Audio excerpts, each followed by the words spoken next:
My name is Nuri Mercer. I'm 28, First Lieutenant, United States Army. My grandma was an Army nurse. No medals, no records. She lived poor, died the same way. A small house on the east side of Richmond, a vegetable garden, hand-brewed coffee, and nothing in the bank. That's what everybody believed. At Arlington, it was just me. No family, no flowers except mine. 80 white headstones of nurses standing in rows like a formation nobody dismissed. A four-star general walked up. He shook my hand. Fly to Geneva, he said. Give them your grandmother's name. They'll understand. They understood. And what I found there, $12 million, $247 lives saved, and a secret my grandmother carried to her grave, turned my family inside out.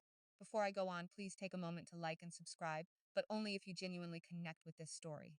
Drop a comment with your location and local time. I love knowing where you're listening from.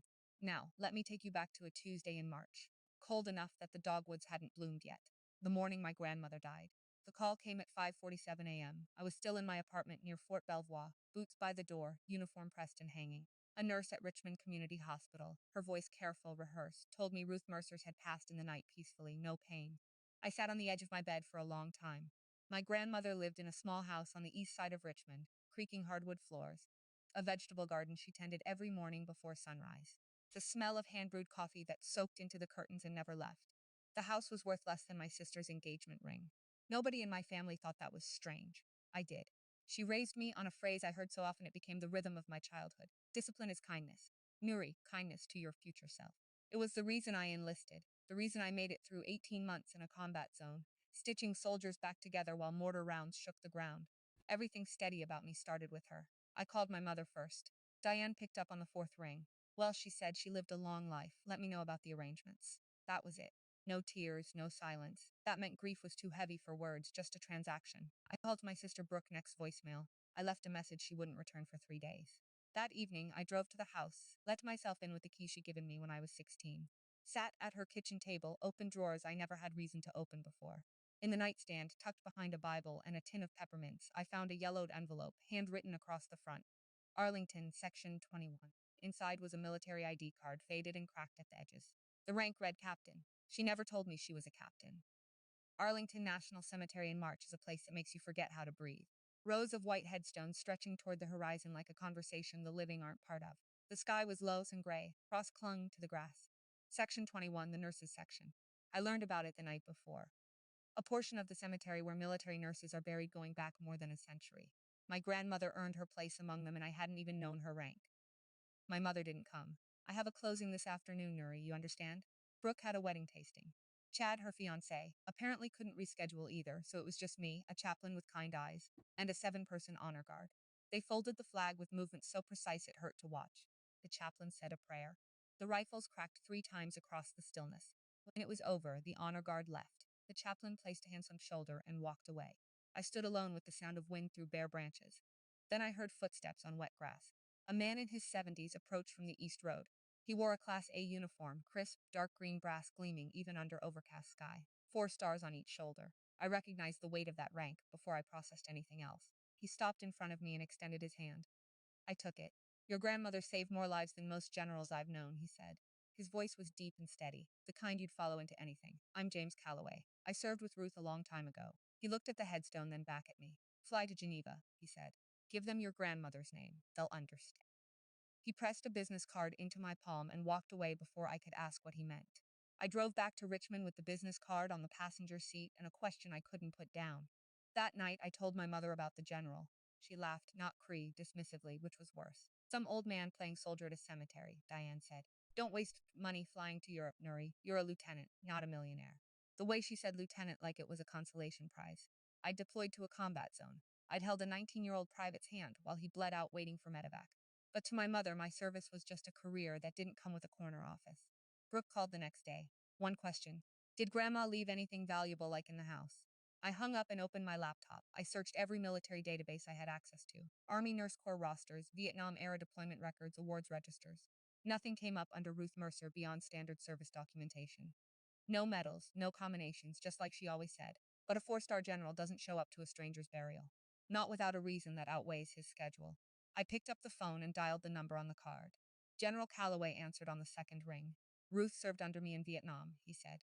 Field Hospital Plu, 1969. She was the best surgical nurse I ever commanded. What she did after the war. He paused. You need to see it for yourself. See what, sir? I can't explain it over the phone. Lieutenant, This is something you see in person. Go to Geneva. There's a foundation near Lake Lemon. Give them her name. He wouldn't say more. I stared at the phone for a long time after he hung up. The last thing my grandmother would have wanted was for me to ignore a four-star general's direct guidance.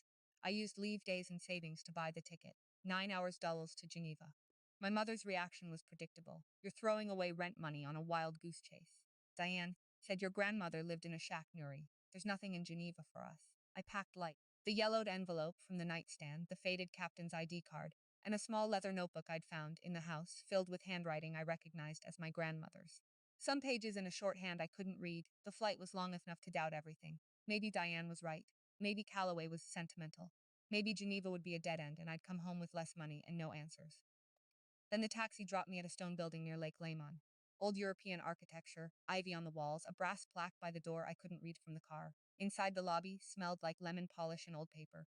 A woman behind a mahogany reception desk looked up. Your name? Nuri Mercer. A pause. The woman's fingers stopped moving over her keyboard. And your grandmother's name? Ruth Mercer. Something shifted behind her eyes. She picked up the phone, spoke quietly in French, and set it down. 1 moment, please. 2 minutes passed. A door opened at the far end of the hall. A woman in her late 60s stepped out. Silver hair, gray suit, posture that suggested decades of boardrooms and precision. She crossed the lobby with the measured pace of someone who didn't waste motion. She stopped in front of me and extended her hand. Ms. Mercer, we've been expecting you. She held my grip a beat longer than protocol required. Your grandmother made arrangements. Please come inside. I followed her down a corridor lined with framed photographs. I didn't have time to read, and I understood that whatever waited at the end of this hallway was going to change everything. Her name was Margaret Linden, 68 years old, trust attorney. She'd managed my grandmother's affairs for more than 2 decades, and the way she spoke about Ruth with precision, but also reverence, told me this wasn't a routine client relationship. The conference room had a long walnut table and windows overlooking the lake. Margaret set a leather binder in front of me and opened it to the first page. 22 years ago, she said, your grandmother established an irrevocable charitable trust through this foundation. It was funded by royalties from a patent she co-developed, a field surgical technique for treating blast wound hemorrhaging. The U.S. military adopted it in the late 1980s. The royalties accumulated over 3 decades. I stared at her. The current value of the trust is $12,400,000. The room tilted. I gripped the edge of the table. The trust's sole purpose, Margaret continued, is to provide financial assistance to veterans facing hardship, surgical procedures, vocational training, housing, emergency support. Over 22 years, it has served 247 individuals. Every case is documented. She turned the binder to a section of records, names, dates, dollar photographs of men and women I'd never met. Each one with a story that started in a foxhole or a field hospital and ended with a second chance. Your grandmother designated you as successor trustee. Margaret said, you and only you will oversee the trust going forward. Why me? Margaret paused. Then she reached into the binder and removed a sealed envelope. My name on the front, my grandmother's handwriting. She left this for you. She specifically excluded all other family members from any role in this trust. Margaret met my eyes. Her instructions were very clear, Lieutenant. I held the envelope and felt the weight of $12 million I never knew existed pressing against my chest like a second heartbeat. I opened the letter alone in my hotel room overlooking Lake Lemon. The paper was thin, the same stationery she used for grocery lists and birthday cards. Nothing fancy. That was Ruth Mercer. Her handwriting was steady, no tremor. She'd written this years ago when her hands were still sure. Nuri, if you're reading this, I'm gone, and you've met Margaret. I'm sorry I kept this from you. I kept it from everyone, and I'll explain why. Every dollar I kept for myself was a dollar someone in worse shape didn't get.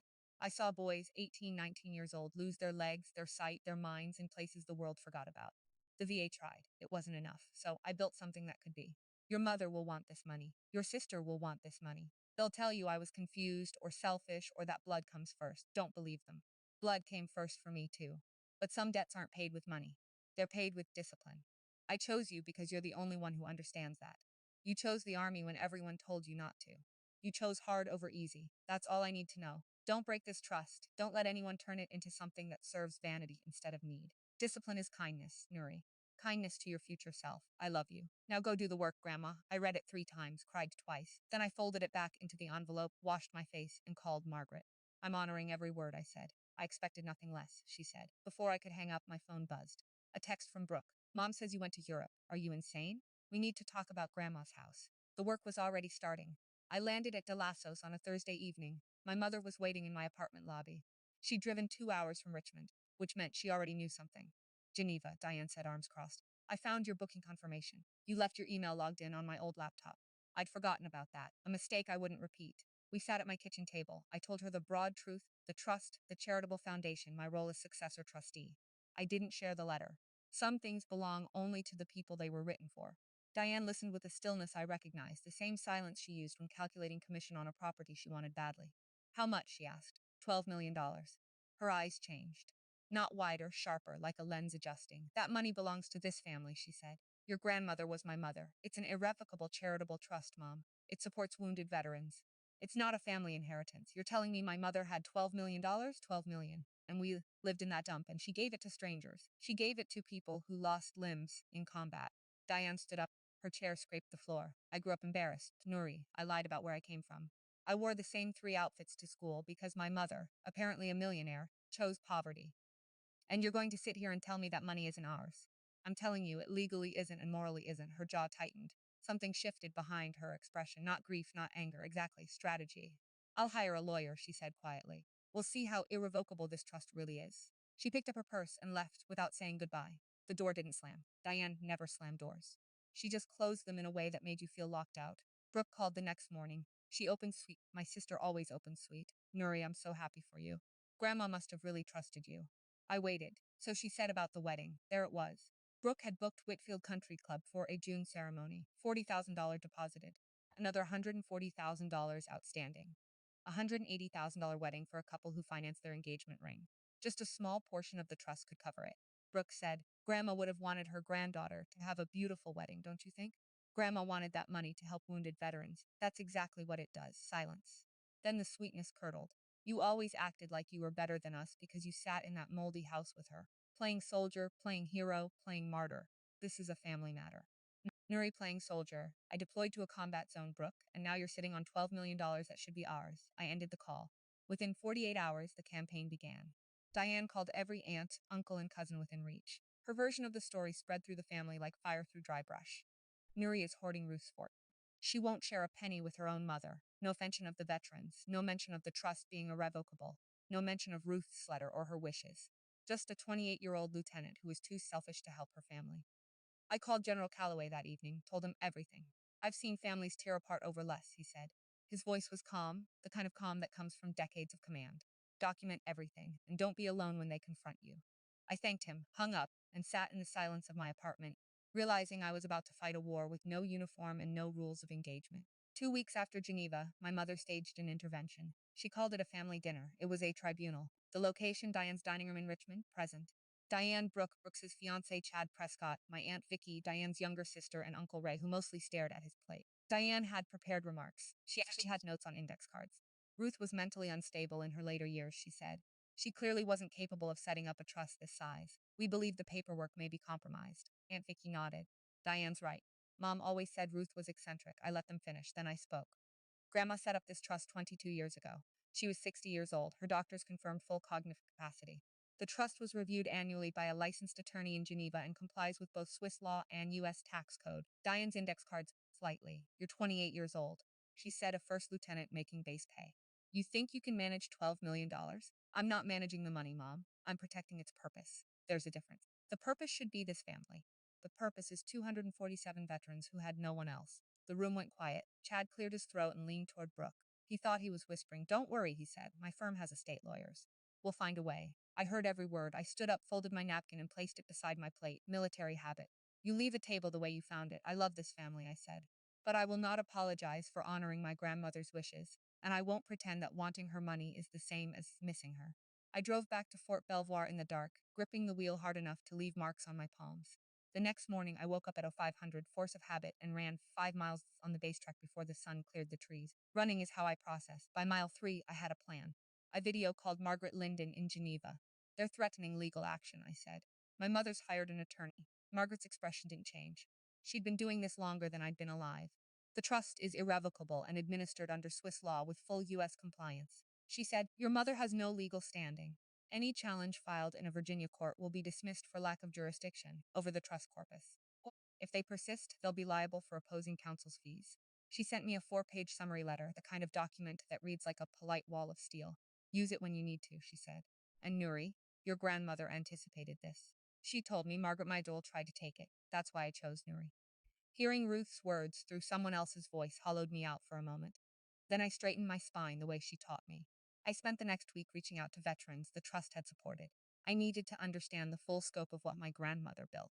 Tom Brennan was the first to call back. 62 years old, lost both legs below the knee in combat. The VA covered initial treatment. When he needed advanced prosthetics 3 years later, the funding had dried up. Ruth's trust paid $47,000. Tom was now a master carpenter with his own shop and 3 employees. Your grandmother paid for my legs, Miss Mercer, he said, his voice cracking. She came to my house every year with apple pie. Never told anyone, not even her own family. Brooke's engagement party was in 3 weeks. Diane had already told the social circle that the family recently received a significant inheritance. The fuse was lit. I just didn't know how short it was. So, let me pause here. My mother just told everyone in her social circle that we received an inheritance. Money that isn't ours. Money that was built to help veterans who lost limbs, livelihoods, everything. And my sister wants to use it for a country club wedding. I need to ask you something. If your grandmother left behind a trust that saved 247 lives and your family wanted to drain it for a party, what would you do? Tell me in the comments. And if you know someone who's ever had to stand alone against their own family, share this with them. They might need it. Diane hired Greg Spalding, a state attorney, corner office in downtown Richmond, glass desk, framed diplomas, the kind of lawyer who looks expensive because he is. Spalding sent me a formal letter on firm letterhead requesting full disclosure of all trust documentation, fiduciary records, and beneficiary lists. The language was sharp and designed to intimidate. I forwarded it to Margaret. Her response arrived in 48 hours, 4 pages, single-spaced, every paragraph constructed with the precision of someone who'd spent decades making irrevocable mean irrevocable. The letter acknowledged the inquiry, confirmed the trust's legal standing under Swiss fiduciary law and U.S. Internal Revenue Code Section 51C3 equivalent provisions, and concluded with a sentence I read 3 times. Any legal action undertaken without standing will be subject to full recovery of costs, including international counsel fees. Greg Spalding called my mother that afternoon. I know because Brooke texted me about it. Mrs. Mercer, Spalding told Diane, I have to be honest with you. This trust is airtight, Swiss-administered, IRS-compliant, 22 years of clean audits. You'd be spending significant money to lose. Diane's response relayed through Brooke. Find another angle. There was no other angle. But Diane didn't operate on legal logic. She operated on will. 3 days later, Chad Prescott, Brooke's fiancé, financial analyst, country club member holder, made a phone call to a college buddy named Derek who worked at the Richmond Register. The pitch, a local interest story. Army officer controls secret $12 million fund while her own family struggles. It wasn't true, but truth had never been the point. Chad wanted pressure, social pressure, the kind that doesn't need a courtroom. And I wouldn't learn about it until the damage was already in motion. My mother had always understood audiences. It's what made her good at real estate. She could read a room, shape a narrative, sell a version of reality that made people feel something. She turned those skills on me. The Facebook post appeared on a Tuesday. She didn't use my name directly. She didn't need to. Everyone in her circle knew exactly who she meant. When a mother loses her own mother and then discovers that the inheritance meant for the family is being withheld by someone who refuses to share, you realize family means nothing to some people. Pray for me. 47 likes in 3 hours. Aunt Vicky shared it with a comment. Ruth was suffering toward the end. Someone took advantage of a vulnerable woman. That was a lie. Ruth was sharper at 80 than most people at 50. But lies travel fast when they confirm what people want to believe. The messages started arriving. Cousins I hadn't spoken to in years. Family, friends, people from Diane's church group. Nuri, your mom is really hurting. Can't you just give them something? Family is everything. Money isn't worth losing your mother over. I heard your grandmother was confused. Maybe the trust isn't what you think it is. I didn't respond. I went to work, showed up to formation, completed my duties, kept my head level. Then a colleague in my unit pulled me aside after PT. Hey, Mercer, I saw your mom's post. My wife follows her. Everything okay? My grandmother helped 247 people in silence. My mother couldn't go 2 days without an audience. That evening, I opened my email. A message from a reporter at the Richmond Register. I'm working on a story about a local military officer who controls a fund established by her grandmother. Would you be available for comment? Chad's fingerprints were all over it. I took a weekend pass and drove 3 hours to Roanoke. Tom Brennan's woodworking shop sat at the end of a gravel road, a converted barn with sawdust on the floor and the smell of fresh cut oak. A sign over the door read Brennan Custom Carpentry. 3 employees, a full order board. Tom met me at the entrance. 62 years old, broad shoulders, standing steady on prosthetic legs that moved with practiced ease. His handshake was the strongest I'd felt since Callier's. So you're Ruth's granddaughter, he said. The soldier, First Lieutenant, combat medic. He smiled. She would have loved that. We sat in his office, a small room with a wood stove and framed photos of finished projects. Tom told me a story without decoration, infantry, roadside explosive device, both legs below the knee. The VA covered initial treatment and basic prosthetics. When he needed the advanced ones, the kind that let you stand at a workbench 10 hours a day, The funding wasn't there. Your grandmother's trust paid $47,000, he said. I got my legs, built this shop, hired 3 guys, 2 of them vets. He pulled a wooden box from a shelf and opened it. Inside were letters, handwritten, 1 per year, each signed RM, never the full name. She visited every year, Tom said, brought apple pie.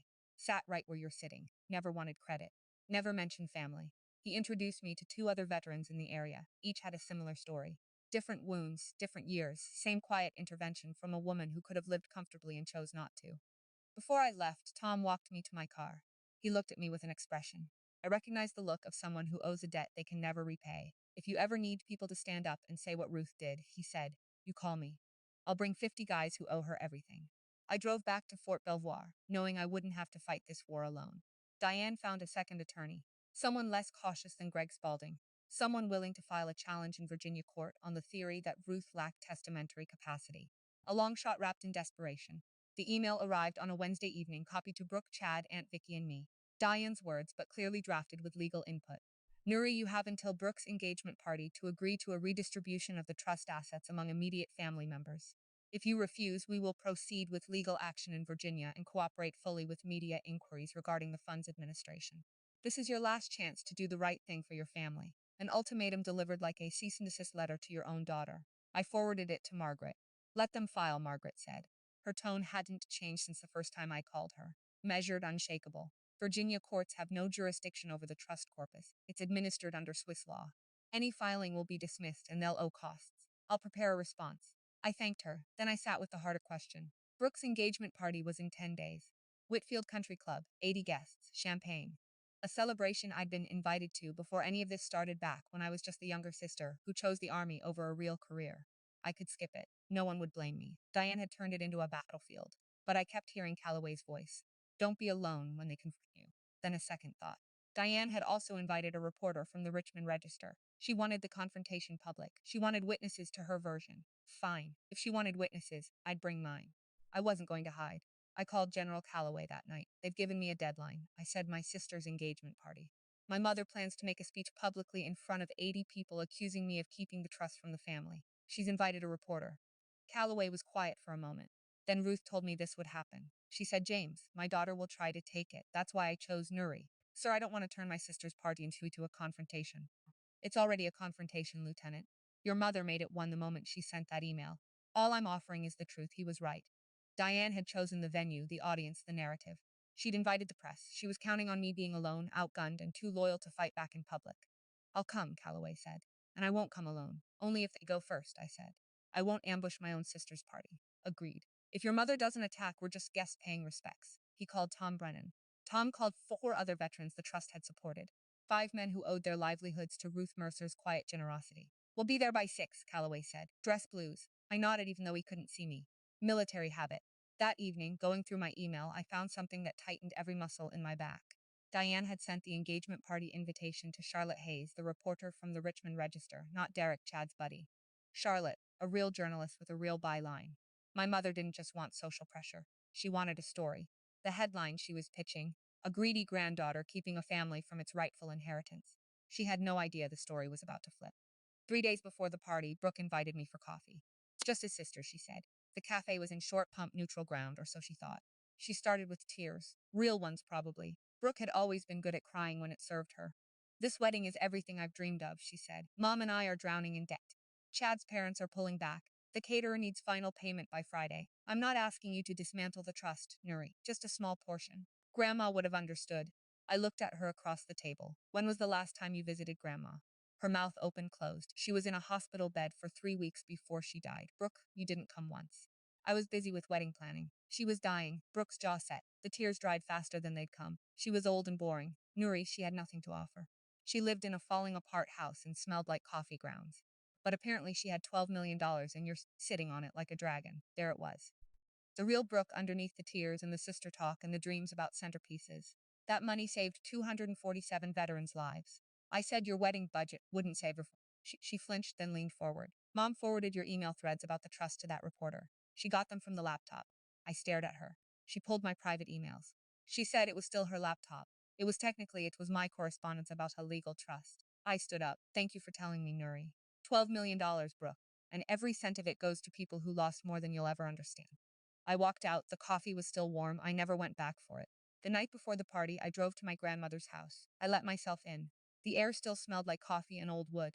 I sat at her kitchen table, the same spot where she taught me to shuffle cards, where she drilled me on pressure points and tourniquet technique before I ever set foot in combat medic training at Fort Sam Houston, where she said, "Discipline is kindness." So many times became the architecture of my spine.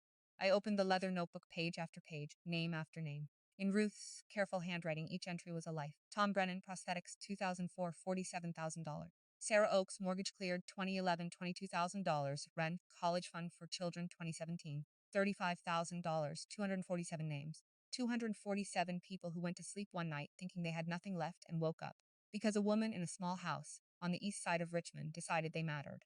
I closed the notebook and pressed it against my chest. My phone buzzed. Text from Callaway. "We'll be there by 6. Dress blues." Another buzz. "Tom Brennan bringing the boys. We're not missing this." Then an email from Diane copied to everyone. "Tomorrow I'm setting the record straight in front of everyone." You had your chance, Nuri. I set the phone down, looked around the house, the creaking floors, the worn curtains, the vegetable garden visible through the window, dormant in the March cold. This house was worth maybe $90,000. The woman who lived in it gave away $12 million, and the family who ignored her for decades now wanted every cent. I slept in her bed that night. The sheets still smelled faintly like lavender. In the morning, I pressed my Class A uniform and drove to Whitfield Country Club with my grandmother's notebook in my bag, ready for whatever came next. Whitfield Country Club sat on a hill outside Richmond. Old money architecture, white columns, a circular drive lined with dogwoods that hadn't bloomed yet. The kind of place that whispered you either belonged or you didn't. 6:30 p.m. Saturday. 80-plus guests filtered through the double doors into a ballroom dressed for celebration. White flowers on every table, a banner in gold script, Brooke and Chad, champagne towers, string quartet in the corner playing something I didn't recognize. Diane was everywhere. Sequin dress, hair salon fresh, moving between tables with the energy of a woman running a campaign, not a party. She touched arms, leaned in, laughed on cue. Brooke stood beside Chad near the head table, radiant in a way that required effort to maintain. I arrived in my Class A uniform, dress greens, ribbons above the left breast pocket. It wasn't a power play. I'd come straight from a function at the base, but the uniform changed the way people looked at me, and I knew it. Diane spotted me from across the room. Her smile didn't reach her eyes. "Oh, you actually came," she said. "Brave." I nodded and found a quiet seat near the back. 7 minutes later, a staff member approached me. Young woman, clipboard, slightly flustered. "Ma'am, there are some military gentlemen at the side entrance asking for you." I stood and walked to the service door. General James Callaway, Tom Brennan, 4 other veterans. Callaway in full dress uniform, 4 stars polished to mirrors. Tom in a dark suit, standing straight on prosthetic legs. The others in veterans' formal wear, clean pressed, medals pinned. "Evening, Lieutenant," Callaway said. "Evening, sir. Just say the word. They're with me." I told the staff member. She led them in. A 4-star general walking through a country club ballroom turns heads like gravity. The room noticed. Diane noticed. Charlotte Hayes, the reporter, was already seated near the bar, notebook open. She noticed too. The toasts began at 7:15. Chad's father went first, a gracious 3 minutes about love and new beginnings. Then Chad, who was charming in the way men who practice in mirrors tend to be. Then Diane took the microphone. She started soft. "I want to thank each of you for being here to celebrate Brooke and Chad. Family is the foundation of everything we do. And tonight is a reminder of how much love surrounds this table." Applause, glasses raised, then the shift. "But I also need to address something." Her voice tightened, pitched higher, carrying across the room with the confidence of a woman who'd rehearsed in front of a mirror. "As many of you know, our family recently lost my mother, Ruth, and after her passing, we discovered she'd left behind a significant fund." The room went still. "Unfortunately," Diane continued, "my younger daughter, Nuri, has decided to keep it all. $12 million away from her own mother, away from her sister on a night that should be about love and family." She turned toward my table. 80 pairs of eyes followed. I ask you, is that right? Is that what family means? Murmurs rippled through the room. I felt the weight of judgment from people who didn't know a single fact about the trust Ruth's wishes, or the 247 veterans whose lives depended on that money staying exactly where it was. Brooke stood beside Diane, nodding. Chad whispered something to his buddy Derek near the bar. Charlotte Hayes wrote faster. "I just want what's fair," Diane said, "for my family." She set the microphone down and looked at me, waiting for me to crumble, to cry, to apologize. I stood up. 3 seconds of silence, long enough for 80 people to hold their breath. Then I walked toward the microphone. I didn't raise my voice. I didn't need to. The uniform did half the work. The silence did the rest. My grandmother, Ruth Mercer, was a captain in the United States Army Nurse Corps. I let that land. She served in Vietnam Field Hospital, Plu, 1969. She worked through mortar fire, treated 14 wounded soldiers in a single night, and took shrapnel in her shoulder. She never stopped. She refused accommodation because her words medals don't stitch wounds. Nobody moved. After the war, she co-developed a surgical technique for treating blast wound hemorrhaging. The United States military adopted it. The patent royalties over 30 years built a fund. I looked at my mother. She was gripping the edge of the table. That fund, 12,400,000, is an irrevocable charitable trust. It exists for one purpose, to support combat veterans who have nowhere else to turn. In 22 years, it has helped 247 people, men and women who lost legs, sight, homes, and hope. I paused, took a breath. I didn't choose to keep it from my family. My grandmother chose to give it to people who needed it more. She lived in a small house. She wore the same coat for 15 years. She brewed her own coffee every morning, not because she had to, because every dollar she didn't spend was a dollar that went to someone who had lost everything in service to this country. The room was silent in a way I'd only experienced in the field. The silence after an explosion when the air hasn't decided whether to rush back in. I have someone here who can tell you more about what that money meant. I turned toward the side of the room. General Calloway? A four-star general stood up, and the room understood that everything they'd just been told by my mother was wrong. James Calloway walked to the front of that ballroom like he was crossing a parade ground, measured steps, shoulders back, 4 stars catching the chandelier light. 80 guests went absolutely still.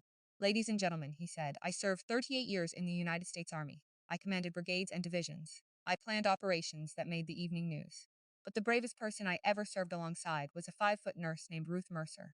I told him about Plu, the night of the mortar attack. 14 casualties in 4 hours. Ruth triaging under fire, her shoulder bleeding through gauze. She'd taped herself. She didn't stop until the last soldier was stable. She turned down the Purple Heart. Calloway said she wasn't the one who was wounded. The soldiers were. Then he stepped aside and looked toward the back of the room. Tom Brennan stood up. The room saw his legs, the prosthetics visible below his suit trousers. He didn't try to hide them. My name is Tom Brennan, he said. Ruth Mercer paid for these legs. The VA couldn't. She could. I have a carpentry shop now. 3 employees, 2 of them veterans. A second man stood. David Wren, Ruth's trust, paid for my children's college when I couldn't hold a job after 3 deployments. A third, Paul Hessler. She covered my mortgage was when I was going through a medical discharge. I'd have been on the street. A fourth, Marcus Cole. She funded my PTSD treatment program. I'm alive because of her. One by one, 5 veterans, 5 lives, 5 deaths owed to a woman who died in a house worth $90,000. Someone in the back started clapping. Then a table near the window. Then the whole room. Not polite applause, the kind that comes from the chest, the kind you can't rehearse. Diane stood frozen at her table. Brooke's face had gone pale. Chad was already outside, phone pressed to his ear. Charlotte Hayes lowered her notebook and stared. The story she'd been invited to write had just evaporated. The real one was standing right in front of her. I stood in that ballroom and watched 5 veterans, men who lost limbs and years and peace of mind, stand up for my grandmother while my own mother couldn't look anyone in the eye. I'll tell you what happened next. But first, if this story made you feel something, hit subscribe. Not for me. For every person out there protecting something good while their own family calls them selfish. And if you've ever been the only one in your family who did the right thing when it cost you everything, drop a comment. I want to hear your story. The applause faded. Diane grabbed the microphone. Her hand was shaking. Her voice cracked on the first word. This is my mother's money, she said. Mine. You don't know what it's like growing up with nothing because your own mother chose to be poor. The room went quiet again, but this time the silence wasn't reverent. It was the silence of people watching someone unravel in real time. Calloway stepped forward, not aggressively, the way you'd approach someone on the edge of something. Ma'am, he said, your mother chose to be generous. There's a difference. Diane turned on me. Her mascara hadn't smudged yet, but her composure had. You did this, she said. You brought them here to humiliate me at my own daughter's party. You stood at this microphone and told 80 people I'm a thief. I said I brought people who know the truth. The truth is, she chose strangers over her own daughter. She chose people who were dying. The microphone picked up everything, every syllable broadcast to 80 witnesses, a reporter, and a 4-star general who had seen worse than this and still flinched. Brooke grabbed Diane's arm. Mom, stop. Everyone's watching. Diane pulled free, looked around the room, and saw what I saw. Faces that had shifted from sympathy to something colder. People setting down their champagne. A woman at the third table picking up her purse. One of Diane's oldest friends, a woman named Carol, who'd been in her book club for 15 years, stood up quietly and walked out. 2 more couples followed. Chad reappeared at the door, phone still in hand. His face was the color of old paper. Charlotte Hayes approached me near the dessert table. Her notebook was closed. Miss Mercer, she said. I was invited here to write a different story, but this is the one I'm going to write. The party didn't end. It dissolved. Over the next 30 minutes, the ballroom emptied in slow motion. Most guests stopped to shake the veterans' hands on their way out. Several came to me directly. We had no idea. One of Brooke's college friends said, your grandmother sounds incredible. I'm sorry about all of this, another woman whispered, glancing toward Diane's table. the wedding coordinator, a sharp-faced woman named Miss Hargrove, pulled Brooke aside near the kitchen entrance. I couldn't hear the conversation, but I could read the body language. Clipboard out, pen tapping, the universal posture of someone discussing Monty that's owed. Chad walked back in, looking like a man who just received bad news and was trying to decide who to blame. He went straight to Brooke. My parents just texted, he said, not whispering, not anymore. They're not comfortable coming to the wedding if this is what your family is like. Brooke's face crumpled for a fraction of a second before she rebuilt it.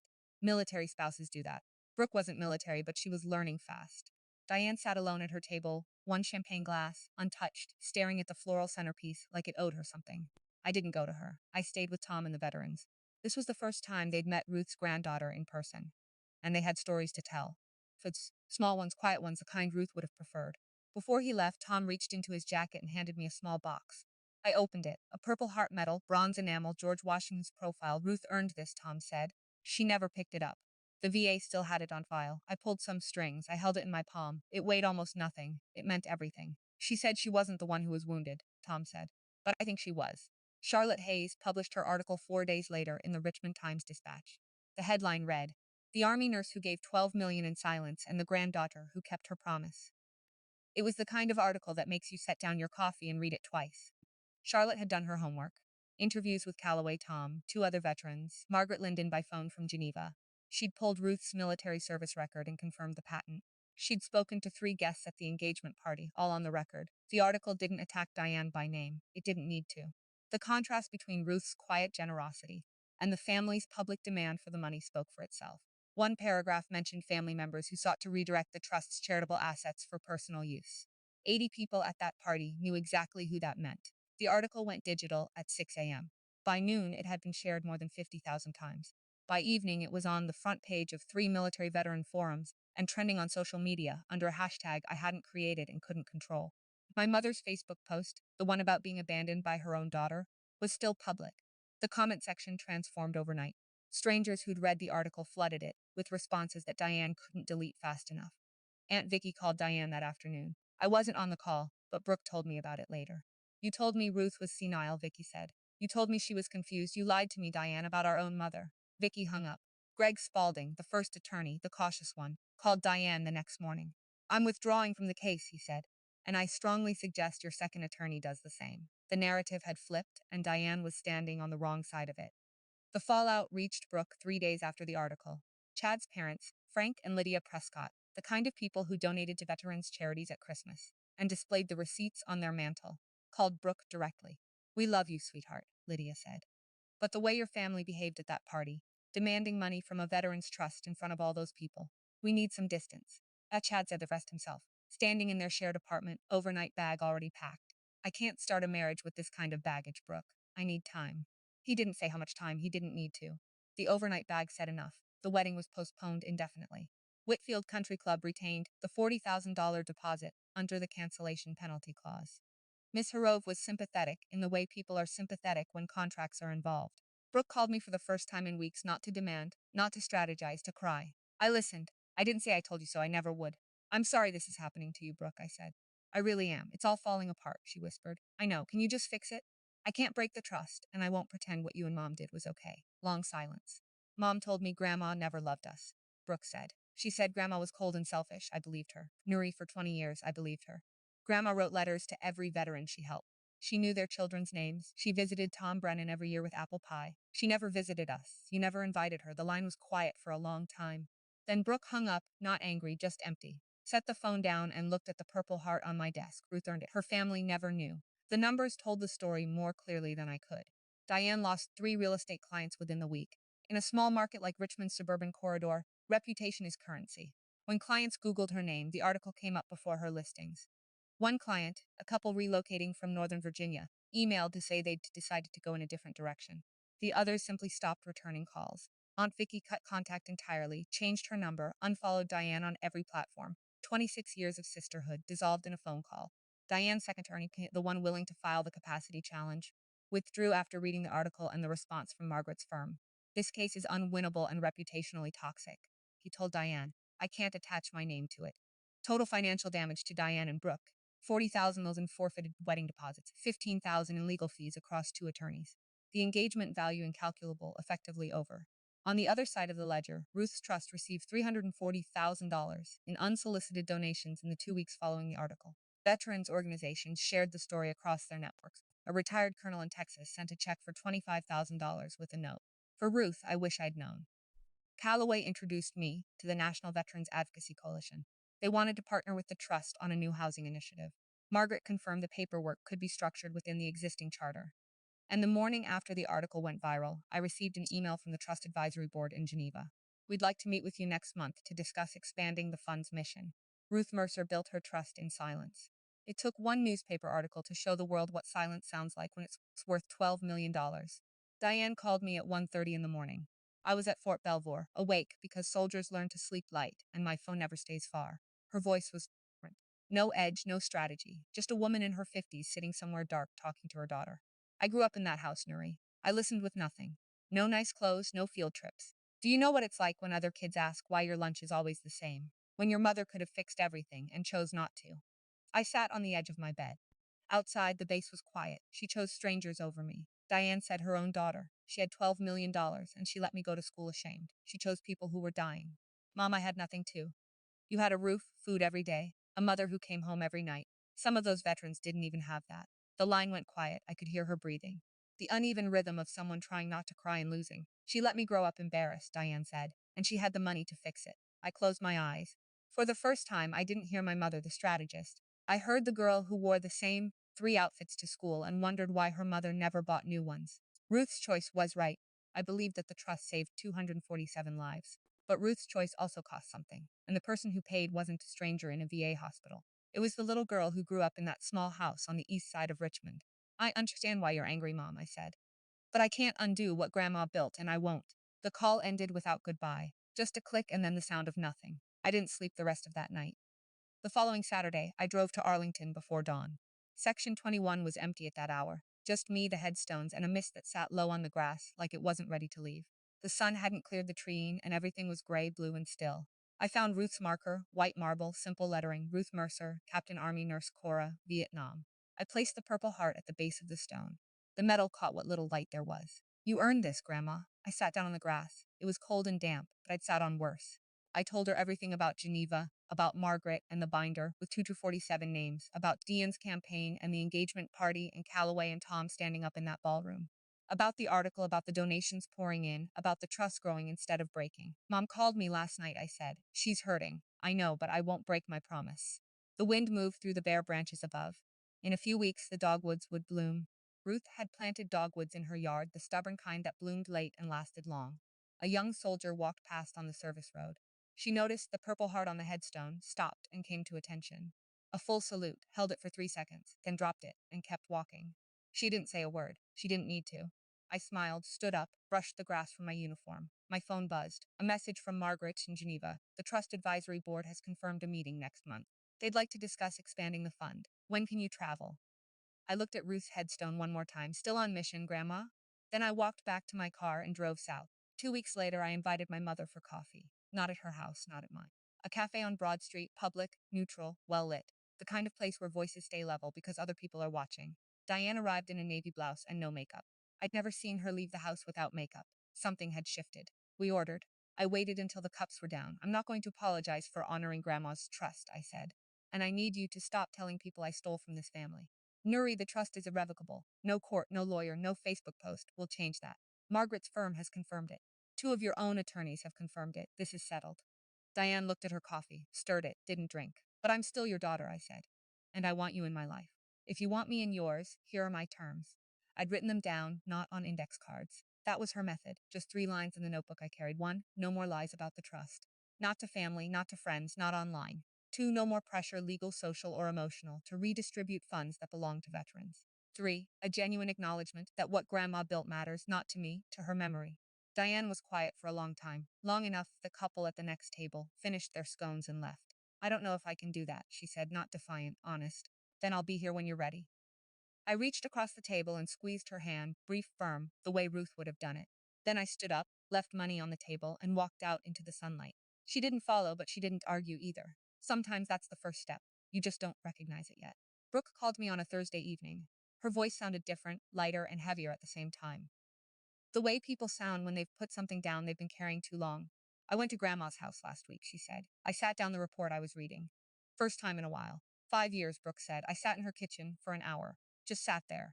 She told Phil she'd found the letters, not the ones Ruth wrote to Nuri, the ones Ruth wrote to the veterans. Drafts, copies, notes in margins, each one addressed by name, each one specific. She knew their children's names, no, every single one.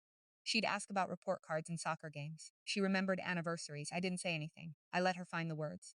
I called her boring, Brooke said. I said she had nothing to offer, and she was keeping track of 247 families like they were her own. That's who she was, Brooke. I know that now. Silence, then quieter. Can I visit the trust? Meet some of the people she helped. I hadn't expected that. Of all the outcomes I'd mapped, because the Army teaches you to plan for contingencies. My sister volunteering to engage with the trust wasn't on the list. Yes, I said I'd like that. I started volunteering at the VA hospital on Broad Street, she said. Twice a month, reading to patients mostly. It's hard, but it helps. That would have made Grandma proud. Chad texted last week, wants to talk. How do you feel about that? Not ready. I need to fix me first. I almost. That sentence, I need to fix me first, was the most Ruth Mercer thing Brooke had ever said. Mom told me for years that Grandma didn't love us, Brooke said softly. I should have gone to that house and asked her myself. You're going now, I said. That counts. The Trust Advisory Board met on a Tuesday afternoon, Geneva time. I joined by secure video from a conference room at Fort Belvoir. My commanding officer had cleared it without hesitation when I explained the purpose. Margaret Linden chaired the session. On-screen General Calloway, two financial advisors from the foundation, and a veterans advocacy director named Claire Weston. Margaret opened with the numbers. Following the media coverage, the trust received $340,000 in unsolicited contributions. Combined with existing assets and quarterly investment returns, the total fund now stands at $12,740,000. She paused to let that register. The board proposes expanding the trust's mission to include mental health support for veterans experiencing post-traumatic stress. Given current demand, we project the expanded program could serve an additional 30 to 40 individuals annually. Claire Weston walked through the proposal, partnering with 3 established PTSD treatment centers, covering costs the VA waitlist couldn't reach. Then Margaret looked at me through the screen. As successor trustee, you have the final word, Ms. Mercer. I'd spent the previous week reviewing every document, cross-checking the financials, and speaking with Tom Brennan about what veterans actually needed. I was ready. I support the expansion, I said. And I'd like to propose one addition, a fellowship for military nurses and combat medics entering the field, named the Ruth Mercer Fellowship, funded at $50,000 per year for training and mentorship. The board voted unanimously. Calloway leaned into his camera. Ruth, we'd be proud, Lieutenant. You didn't just protect her trust, you grew it. Margaret added one last note. We received an anonymous donation this morning. $500,000. The donor said they served with Ruth and never got to thank her. I looked at the screen, at the numbers, at the faces of people who understood what my grandmother built. Then I smiled. The first real smile since the morning she died. 3 months after the engagement party, my life had a shape I recognized. I still reported for duty every morning at Fort Belvoir, still wore the uniform, still did the work that Ruth's sacrifice made possible for thousands of soldiers before me and after. I wasn't leaving the Army. My grandmother was a nurse in uniform. I was a medic in uniform. The parallel wasn't lost on me. On weekends, I managed the trust, review applications, coordinate with Margaret, call Tom Brennan, who'd turned his woodworking shop into a vocational training hub for veterans. The trust funded the expansion. 3 new trainees started in April. I lived in Ruth's house now. Fixed the floors, patched the roof, kept the vegetable garden alive, tomatoes and basil and the stubborn rosemary bush she'd planted the year I enlisted. The coffee still brewed the same way, hand ground, French press, strong enough to make your teeth ache. Brooke and I were in contact, cautious contact, the kind where you're rebuilding a bridge one plank at a time and testing each one before putting weight on it. She volunteered at the VA hospital twice a month. She'd started reading Ruth's notebook, the one with 247 names, and asking me questions about the people in it. Diane was a different story. We weren't estranged, but we weren't close. She'd deleted the Facebook post. She hadn't apologized. She'd stopped threatening legal action, which was progress measured in silence rather than words. One morning, sorting through the trust's mail at Ruth's kitchen table, I opened an envelope from a VA hospital in San Diego. A letter from a 19-year-old combat medic named Ellie Saunders. Mercer, the Ruth Mercer Fellowship, paid for my training certification. I passed my boards last week. I want to be like your grandmother. Thank you. I pinned the letter to the refrigerator, the same refrigerator where Ruth used to pin my report cards. The list was growing. National Veterans Advocacy Coalition held its annual gala in Washington, D.C., in a ballroom 3 times the size of Whitfield Country Club. 300 guests, military officers, congressional representatives, foundation heads, press. They'd asked me to speak. I almost said no. Ruth never would have wanted a spotlight. But then I realized Ruth had spent her whole life making sure other people were seen. Maybe it was time someone saw her. I stood at the podium in my dress uniform. The audience was quiet in a way that felt like an invitation, not an expectation. My grandmother, Ruth Mercer, never asked for a medal, I said. She never asked for a headline. She never asked anyone to notice what she did. She spent 22 years funding surgeries, mortgages, college funds, and second chances for 240 veterans. She did it from a house worth $90,000. She did it wearing the same coat for 15 years. And she did it without telling a single soul. I looked at the room. She asked for one thing, that the people she helped would go on to help others. That's what this trust is. That's what she built. General Calloway rose from his seat and walked to the podium. He carried a plaque, mahogany, brass nameplate. The National Veterans Advocacy Coalition is honored to present the inaugural Ruth Mercer Humanitarian Service Award, he said, recognizing silent service to those who served. He handed it to me. The room stood 300 people. The applause was different from the engagement party. This wasn't shock or correction. This was recognition. The kind Ruth never wanted but deserved. Tom Brennan sat in the front row, tears running down his face. He didn't wipe them. I held the plaque and felt its weight. Heavier than the Purple Heart, lighter than everything I'd carried to get here. Thank you, Grandma, I said quietly, just for her. A week after the gala, I was at Ruth's house. Saturday morning, coffee brewing, rain tapping the kitchen window. Someone knocked. I opened the door. Diane stood on the porch in a raincoat, holding a cardboard box against her hip. No makeup again. She looked older than her 55 years and smaller, like the fight had compressed something inside her. I found this when I was cleaning out the attic, she said. I thought you should have it. I took the box. Inside, under tissue paper, were photographs. Ruth in her Army Nurse Corps uniform, young, straight-backed, almost smiling. Ruth on a tarmac somewhere tropical. Stethoscope around her neck. Ruth shaking hands with a man in a colonel's insignia. Ruth in civilian clothes, standing in front of this very house the day she bought it, 1986, penciled on the back. Diane hadn't looked at these in decades, maybe ever. Come in, I said. She hesitated, then stepped across the threshold. It was the first time she'd been inside Ruth's house in 5 years. She stood in the living room and turned slowly. I'd fixed it up, but the bones were the same. The floorboards, the curtains, the shelf where Ruth kept her nursing manuals, next to recipe cards. She really loved this place, Diane said. She loved what it represented, a life without pretense. Diane sat down at the kitchen table, the same chair Ruth sat in every morning. I poured her a cup of coffee, hand-ground French press, Ruth's recipe. She held the cup with both hands and looked at me. I'm not ready to apologize yet, she said, but I'm here. I sat across from her. That's enough for today, Mom. We drank coffee in Ruth's kitchen while the rain came down. Neither of us spoke. We didn't need to. Sometimes presence is the apology. Sometimes showing up is the first word of a sentence you haven't learned to finish yet. Early morning, the first week of May, I sat at Ruth's kitchen table. My kitchen table now, though I still thought of it as hers, and opened the leather notebook. 247 names in her handwriting, each one a person she chose over comfort. Each one a debt she paid to people the world had forgotten. I turned to the next blank page, took a pen. 248. Ellie Saunders, Ruth Mercer Fellowship Training Certification 2025. The first name in my handwriting in a notebook full of hers. The list was continuing. Outside, the dogwoods had finally bloomed. Late the way they always did in Virginia, white blossoms against dark branches, quiet and stubborn and lasting. Ruth planted them the year I was born. She said they'd bloom when they were ready and not a day before.